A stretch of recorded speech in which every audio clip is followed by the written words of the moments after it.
Now, every year, Europe's motoring journalists get together to vote on their car of the year.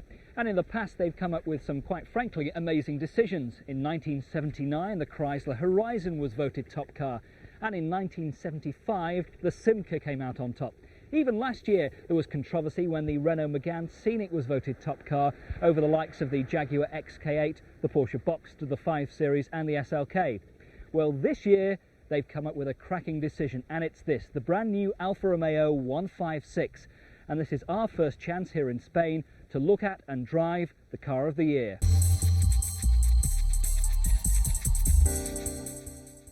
What the designers of the 156 have come up with here is a saloon that almost looks like a coupe. A quick first glance and you think, well, are there any rear doors on it? And how do you open them? Well, there are, and the handles are here. How about that for a neat idea? Absolutely fantastic. And there are pin-sharp spotlights recessed into the front spoiler as well, which give a fantastic beam. And also these alloy wheels remind me of the telephone dial alloys that we saw on the Porsche 928 many years ago.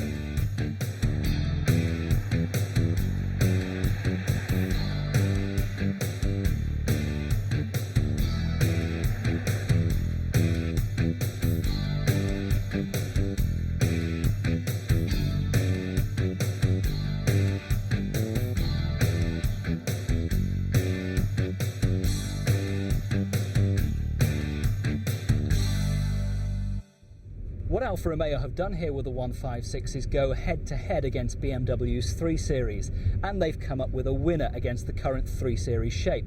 Now, whether that remains to be seen after the new 3 Series arrives this summer, well, we'll have to wait and see. The engines in the Alfa range are real beauties, they're absolute goers. They get a choice of 3, a 1.8 litre and 2 litre, the twin-spark 4 cylinders, and the 2.5 litre V6. The car I'm in at the moment is the 2 litre twin-spark, and it's an absolute beauty. But if you're a real fan of that 2.5, the V6 engine note, then that must be the car for you. That's a fantastic view of the Costa del Sol, and how about this for a drop-dead gorgeous shape? This car would not be seen out of place on the catwalks of a top Italian fashion house. Now, the design of the 156 was in-house, led by Walter de Silva and his team, and what they've come up with here is a beautifully shaped car. The curves and everything about it just looks fantastic. It's a touch of modernism with some grace and some elegancy as well. And this shield on the front is absolutely fantastic. You want to pull it off, strap it onto your arm and go into battle. It's very reminiscent of some of Alfa's great pre-war cars. Now, Alfa have decided to price the 156 very aggressively. The 1.8 litre twin spark starts at £17,500, the 2 litre at just under 20, and £22,500 for the 2.5 litre V6. Every car comes with a reasonable specification, including a sunroof, steel wheels, electric windows and an alarm immobiliser. But the options list is also fairly long, and you do have to pay for extras like air conditioning on the 1.8 litre.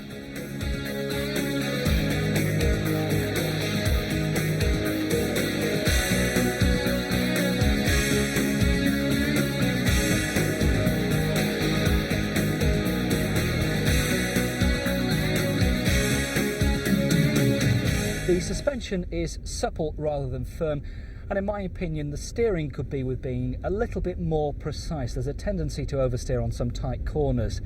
Now, the 156 is based rather loosely on its Italian cousin, the Fiat Bravo, although it's much modified from that. It has a wishbone front suspension and a lengthened wheelbase to accommodate the 2.5 litre V6.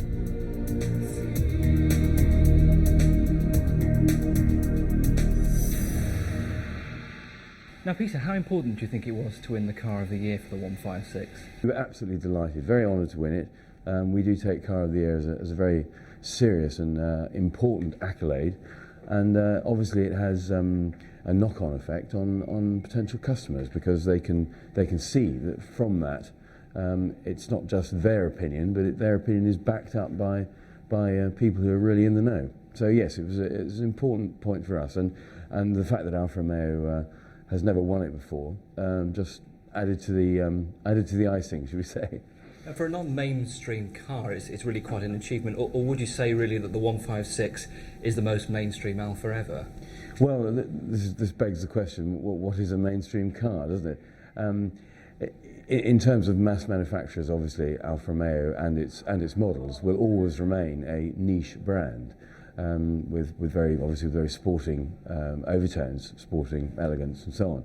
But I would have to agree with you that 156 has been designed to be built in comparatively large numbers by Alfa Romeo standards, and I would emphasise by Alfa Romeo standards. I mean, the factory is currently gearing up to build 156 at a rate of over 100,000 per annum. Now, that's not very much by mainstream manufacturer standards, but by Alfa standards, yes, that's a considerable volume. What about the concern that some people have with the amount of Alfa dealerships around the country? Is that something that's going to be addressed? Well, to some extent, it actually has been addressed already, and we're continuing to work on that. We have something like 85 Alfa Romeo dealers throughout the UK at the moment. And this has risen consistently over the last 3 years from a very low base of around 40. So we've more or less doubled the size of the Alfa Romeo dealer network in 3 years. Now, the interior in the 156 perhaps takes a little bit of getting used to. The sports seats in this particular model are very supportive, and you get this extra cushion for the thighs as well, which is easy just to move in and out. One thing I don't like is this carbon fibre look around the centre console here. It is very cheap and plasticky. You can have the option of wood, but it's a similar sort of look, to be honest. The binnacles for the speedometer and the rev counter, those are rather quaint, but this ventilation system here looks like it was stuck on as an afterthought. Now, there's no doubt that Alfa Romeo have had its problems in the past few years. They've been through some lean times, and there's perhaps a perception, particularly in Britain, that finding a new Alfa Romeo and getting it serviced regularly is a problem. That's not the case. There are plenty of dealers around the UK for you to go to. But what Alfa Romeo have come up here with the new 156, and remember, European Car of the Year, it's a car that's going to take on those German competitors with ease and keep the Alfa flag flying for many years to come.